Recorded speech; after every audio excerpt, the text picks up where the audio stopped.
Isaiah chapter 17. The burden of Damascus. Behold, Damascus is taken away from being a city, and it shall be a ruinous heap. The cities of Aroer are forsaken. They shall be for flocks which shall lie down, and none shall make them afraid. The fortress also shall cease from Ephraim, and the kingdom from Damascus, and the remnant of Syria. They shall be as the glory of the children of Israel, saith the Lord of hosts. And in that day it shall come to pass that the glory of Jacob shall be made thin, and the fatness of his flesh shall wax lean. And it shall be as when the harvestman gathereth the corn, and reapeth the ears with his arm. And it shall be as he that gathereth ears in the valley of Ephraim. Yet gleaning grapes shall be left in it, as the shaking of an olive tree, 2 or 3 berries in the top of the uppermost bough, 4 or 5 in the outmost fruitful branches thereof, saith the Lord God of Israel.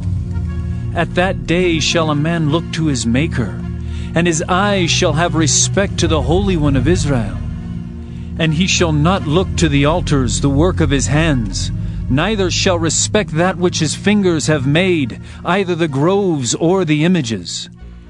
In that day shall his strong cities be as a forsaken bough, and an uppermost branch, which they left because of the children of Israel. And there shall be desolation, because thou hast forgotten the God of thy salvation, and hast not been mindful of the rock of thy strength. Therefore shalt thou plant pleasant plants, and shalt set it with strange slips. In the day shalt thou make thy plant to grow, and in the morning shalt thou make thy seed to flourish.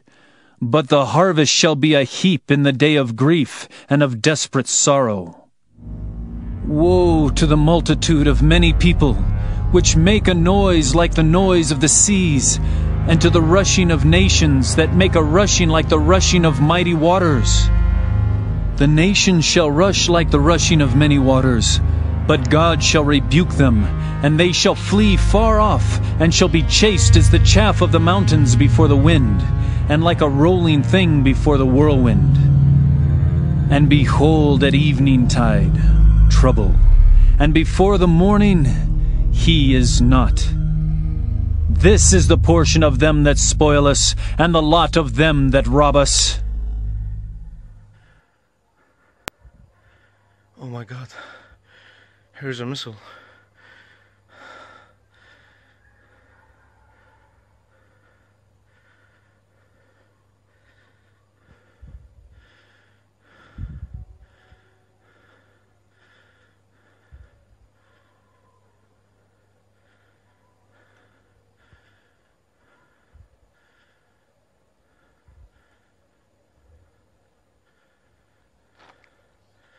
It's all over the place.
Concerning Damascus, Hamath is confounded, and Arpad, for they have heard evil tidings. They are faint-hearted. There is sorrow on the sea. It cannot be quiet. Damascus is waxed feeble, and turneth herself to flee, and fear hath seized on her. Anguish and sorrows have taken her, as a woman in travail. How is the city of praise not left, the city of my joy? Therefore her young men shall fall in her streets, and all the men of war shall be cut off in that day, saith the Lord of hosts. And I will kindle a fire in the wall of Damascus, and it shall consume the palaces of Ben-Hadad. If ye love me, keep my commandments,